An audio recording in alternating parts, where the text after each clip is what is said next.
This YouTube channel does not promote any violent, harmful, or illegal activities. All content provided by this channel is meant for an educational purpose only. বাংলার রাজনীতিতে এখন সবচেয়ে জোর চর্চার বিষয় হচ্ছে কামারহাটির জয়ন্ত সিং।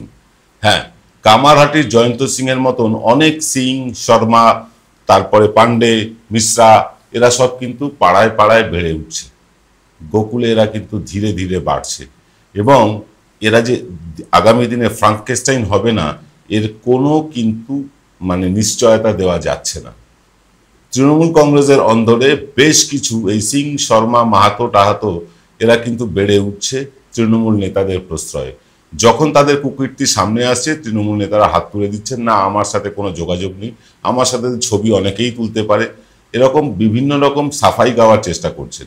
কিন্তু মানুষ জানে কে কার ঘনিষ্ঠ, কে কার হয়ে তোলাবাজি করে, কে তোলাবাজি করে কাকে দেয়, সবটাই মানুষ জানে। আপনি কি মনে করছেন তৃণমূল নেতৃত্ব এটা জানে না? হ্যাঁ, আলবাত তারা জানে। কিন্তু তারা কি করছে, এই সব নিয়ে আলোচনা করব এবেলার সকালের এক্স ফ্যাক্টর।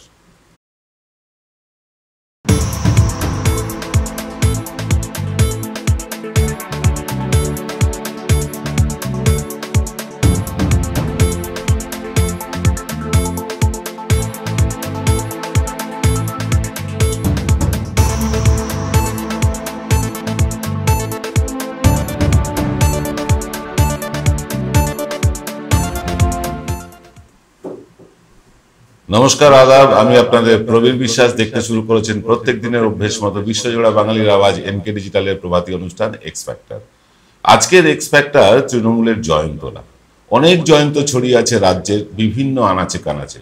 তারা তৃণমূলের নাম করে তোলাবাজি করছে, মাস্তানি করছে, গুন্ডামি করছে এবং এদের সম্বন্ধে ভুরি ভুরি অভিযোগ এলাকার মানুষদের। এরা হয়তো খুব বড় পদে নেই, এরা হয়তো কোনো দলের দায়িত্বে নেই, কিন্তু তৃণমূলের ছত্রছায়ায় এরা কিন্তু ধীরে ধীরে বড় হচ্ছে, এক একজন বাহুবলী তৈরি হচ্ছে। এই বাহুবলীদের মাধ্যমে তৃণমূল ভোট করে, এই বাহুবলীদের মাধ্যমে তৃণমূল নেতারা টাকা পয়সা তোলে, এই বাহুবলীদের মাধ্যমে তৃণমূল নেতারা সংগঠন চালায়। সবাই বলছি না, বেশ কিছু নেতারা। কিন্তু আবার এই বাহুবলীরা যখন পুলিশের কাছে বা সমাজের কাছে ধরা পড়ে যায়, তখন তৃণমূল নেতারা সাধু সেজে বলেন আমার সাথে কোনো সম্পর্ক নেই। যখন মিডিয়াতে তাদের ছবি আসে নেতার সাথে, তখন বলবে আমি তো নেতা, আমার পাশে দাঁড়িয়ে অনেকেই ছবি তুলতে পারে, তার দায় কি আমার? এরকম ভাবে সাফাই দিয়ে চলে যাচ্ছে নেতা। কিন্তু আদৌ কি মানুষ সেটা বিশ্বাস করছে? মানুষের মনে অবিশ্বাস তো দানা বেঁধে আছে। প্রথমত, যারা এইসব জয়ন্ত সিং, শর্মা, পান্ডে, মেহতা, মিশ্রা, যাদব, দুবে এদেরকে প্রশ্রয় দিচ্ছেন যেসব নেতারা, আগে তাদেরকে আইসোলেট করতে হবে, আগে তাদেরকে আইডেন্টিফাই করতে হবে, তাদেরকে এক ঘরে করতে হবে। তিনি যত বড়ই নেতা হন না কেন, তাদেরকে চিহ্নিত করে তাদেরকে আগে ঘরের মধ্যে ডেকে বোঝাতে হবে, বলতে হবে, বকাঝকা করতে হবে। এইসব যারা বাহুবলী হয়ে উঠছে তাদের থেকে দূর রাখো।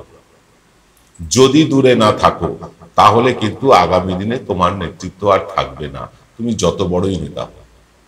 মমতা বন্দ্যোপাধ্যায়ের কানেও গিয়ে পৌঁছেছে এইসব জয়ন্তদের খবর।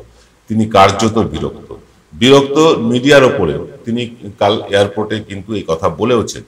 আমি মিডিয়ার প্রসঙ্গে যাচ্ছি না, যাচ্ছি আজকে এই বাহুবলীদের প্রসঙ্গে, যাদের মাধ্যমে তৃণমূল নেতারা ভোট করেন। হ্যাঁ, ভোট করেন, ভোট লুট করেন, মানুষকে অত্যাচার করেন, টাকা পয়সা তোলেন প্রমোটারদের কাছ থেকে, বাজার থেকে, ব্যবসায়ীদের থেকে করেন। এগুলো প্রচুর আছে, প্রচুর। আপনি যদি গুনতে যান ঠকবাজতে গা উজাড় হয়ে যাবে। এরকম রাজ্যের বিভিন্ন প্রান্তে এই জয়ন্ত সিংরা ছড়িয়ে আছে, যারা বিভিন্ন রাজ্য থেকে এসছে, কেউ বিহার থেকে, কেউ ঝাড়খণ্ড থেকে, এমনকি সিকিম থেকে আসা লোকও আছে। তাদের মাধ্যমে কিন্তু এইসব চলছে। তৃণমূল নেতৃত্ব এইসবের খবর ইতিমধ্যে পেয়েছেন, কিন্তু তারা কি করতে চান সবটাই আলোচনা করব ছোট্ট একটা বিরতির পর। জয়গুরু রত্নভান্ডার জ্যোতিষ সীমা। এখানে গোল্ড মেডেলিস্ট জ্যোতিষী বসেন। হাই কোয়ালিটির আসল গ্রহরত্ন সবচেয়ে কম দামে এখানে পাওয়া যায়। স্থান বেলঘড়িয়া, রানী পার্ক, বটতলা, 2 নম্বর রেলগেটের নিকটে। 9681345722 এবং 9007778922।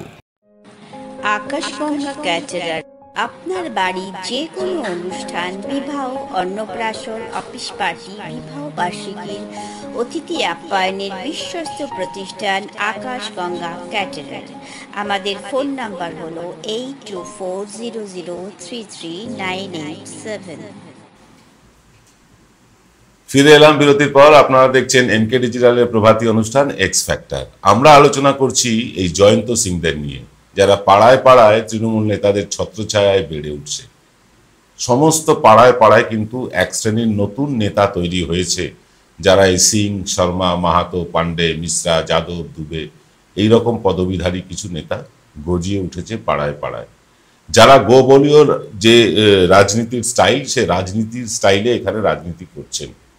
অর্থাৎ বাহুবল তাদের দেখা যাচ্ছে, তারা বাহুবলী হয়ে উঠছেন, প্রশ্রয় পাচ্ছেন বড় নেতাদের, সর্বত্র হচ্ছে। তৃণমূল নেতৃত্ব এ ব্যাপারে কিন্তু যথেষ্ট ওয়াকিবহাল এবং তারা এ ব্যাপারে কিন্তু ইতিমধ্যেই পদক্ষেপ নেওয়া শুরু করেছেন। যারা বাহুবলীগিরি করছেন তাদের মধ্যে কেউ যদি আমাদের এই অনুষ্ঠান দেখে থাকেন, তারা এক্ষুনি সাবধান হয়ে যান, নয়তো আগামী দিনে আপনাদের জন্য বড় বিপদ নেমে আসছে। আমরা দুটো ছোট্ট ঘোষণা করে দিই। আজ থেকে রাত 8টায় যে আমরা এক্স ফ্যাক্টর করি সেটা দেখা যাবে রাত 9টায়। আর আগামী শনিবার আমরা যে ওপেন ফোরাম করি, সেই ওপেন ফোরামে লাইভ কল নেওয়া যাবে না। ঘোষণা শেষ হলো, আসি অনুষ্ঠানে। আপনাদেরকে বলে রাখি, এই যে বাহুবলীরা বিভিন্ন জায়গায়, এই বাহুবলীদের স্টাইলে কিন্তু উত্তরপ্রদেশ, বিহার, ঝাড়খণ্ডে রাজনীতি হয়। পশ্চিমবাংলায় এই বাহুবলী রাজনীতি ছিল না, তৃণমূল আসার পরেও ছিল না। এটা শুরু হয়েছে বিজেপির যেদিন থেকে বাড়বাড়ন্ত শুরু হয়েছে পশ্চিমবাংলায়, সেদিন থেকেই। এমনি সিন্ডিকেট রাজ ছিল, এমনি তোলাবাজি চলতো, কিন্তু এবার এসেছে বাহুবলী রাজ। এই পাড়ায় পাড়ায় জয়ন্ত সিং এদের মতন বেশ কিছু বাহুবলী তৈরি হয়ে গিয়েছে, যারা ফ্ল্যাট হলেই প্রমোটারের কাছে পৌঁছে যায়, প্রমোটারকে ধমকায়, চমকায়, টাকা পয়সা তোলে, তার ভাগ তার সিনিয়র নেতাদের কাছে পৌঁছয়। এরকম খবর আছে, চ্যালেঞ্জ করলে প্রমাণ করে দেব। এছাড়াও আরও যে জিনিসটা ভয়ঙ্করভাবে দেখা দিচ্ছে, এই বাহুবলীরা ধীরে ধীরে পুরনো যারা তৃণমূল কংগ্রেসী এবং বাঙালি তৃণমূল কংগ্রেসী, তাদেরকে কিন্তু এক ঘরে করতে শুরু করে দিয়েছে। অর্থাৎ এখানে সেই বিহারি উত্তরপ্রদেশি গুন্ডারাজ ইতিমধ্যে চালু হয়ে গিয়েছে। বাঙালিরা ব্যাকফুটে, বাঙালি গুন্ডামি করতে জানে না, খুব কম বাঙালি জানে, এবং বাঙালি এই অশান্তির মধ্যে থাকতে চায় না। কিন্তু এই বাহুবলীদের একটাই উদ্দেশ্য, যেন তেন প্রকারেণ অট্টালিকার মতন বাড়ি তৈরি করতে হবে, হয় এখানে নয় দেশে। এসব করবে, দামি গাড়ি চড়বে তারা, ইত্যাদি করে তারা কিন্তু নিজেদের প্রভাব বিস্তার করতে শুরু করেছে একেবারে গ্রাসরুটে। এবং পাড়ায় পাড়ায় এই সিং শর্মাদের দাপটে বাঙালিরা কিন্তু, বাঙালি তৃণমূল কংগ্রেস কর্মীরা কিন্তু এখন এক ঘরে হয়ে পড়েছে। মমতা বন্দ্যোপাধ্যায়, মাননীয় মুখ্যমন্ত্রী, মাননীয় দলনেত্রী তৃণমূলের, আপনি কি শুনতে পাচ্ছেন? আমরা কিন্তু আপনাকে আরও একবার সাবধান করছি। এর আগে বহু অনুষ্ঠানে আপনাকে আমরা যে কথাগুলো বলতে চেয়েছি, আপনি তার পরেই ব্যবস্থা নিয়েছেন। আমরা কৃতজ্ঞ আপনার কাছে। আমরা বিশ্বাস রাখি যে আপনি এবারও কিন্তু একই রকম ব্যবস্থা নেবেন এই সিং, শর্মা, দুবে, যাদব, মিশ্রা, পান্ডেদেরকে নিয়ে। কারণ এদের প্রশ্রয়ে কিন্তু পাড়ায় পাড়ায় কিন্তু আরও কিন্তু বেশ কিছু কুচো সিং, শর্মা, পান্ডে, দুবেরা কিন্তু তৈরি হয়ে যাচ্ছে। এবং যারা পুরনো তৃণমূল কংগ্রেসী, যারা ধরুন 98 সাল থেকেও বলছি না, যারা 2010 থেকে তৃণমূল কংগ্রেসটা করেন, তারাও কিন্তু ক্রমশ পিছিয়ে পড়ছেন। কারণ তাদের কাছে বাহুবল নেই, তাদের কাছে গুন্ডামি করবার মতন মানসিকতা নেই, তারা তোলাবাজি করতে পারছেন না। আর যারা তোলাবাজি করছেন, বড় বড় হোর্ডিং টাঙাচ্ছেন, বড় বড় ব্যানার লাগাচ্ছেন, নিজেদের নাম প্রচার করছেন, নিজেদের ছবি দিচ্ছেন, সঙ্গে নেতাদের ছবি দিচ্ছেন। এদের আয়ের উৎসটা কি আপনারা একবার দলীয় স্তরে খোঁজ নিন, তাহলে সব জানতে পারবেন। এরা কি ব্যবসা করে, এরা কি রোজগার করে, এদের কি চাকরি বাকরি, এসব সম্বন্ধে কখনো খোঁজ নিয়েছেন মাননীয় মমতা বন্দ্যোপাধ্যায়? না নিয়ে থাকলে এবার নিন। 2026 বেশি দূরে নয়, মানুষ আপনাদের সমর্থন করে, পশ্চিমবাংলার অধিকাংশ মানুষের সমর্থনে এবং আপনাদের উন্নয়নের জেরে কিন্তু আপনারা জিতে চলেছেন। কিন্তু উন্নয়ন দিয়ে সারা জীবন জেতা যায় না, জিততে গেলে চাই মজবুত সংগঠন। আর এই মজবুত সংগঠনের ক্ষেত্রে অন্তরায় হয়ে যাচ্ছে এই জয়ন্ত সিং, শর্মা, পান্ডে, দুবে, যাদব, মিশ্রা ইত্যাদিরা। আপনি যদি এই ব্যাপারে সচেষ্ট হন তাহলে হয়তো আপনার দলটা বাঁচবে। আর যদি আপনি সচেষ্ট না হন, এদের যদি বাড়তে দেন, একদিন কিন্তু বামেদের মতো আপনারাও শূন্যে মিলিয়ে যাবেন। আজ এই পর্যন্ত, সকলে ভালো থাকবেন। দেখা হবে বিকেল 5টার বিশেষ অনুষ্ঠানে এক্স ফ্যাক্টরে। নমস্কার।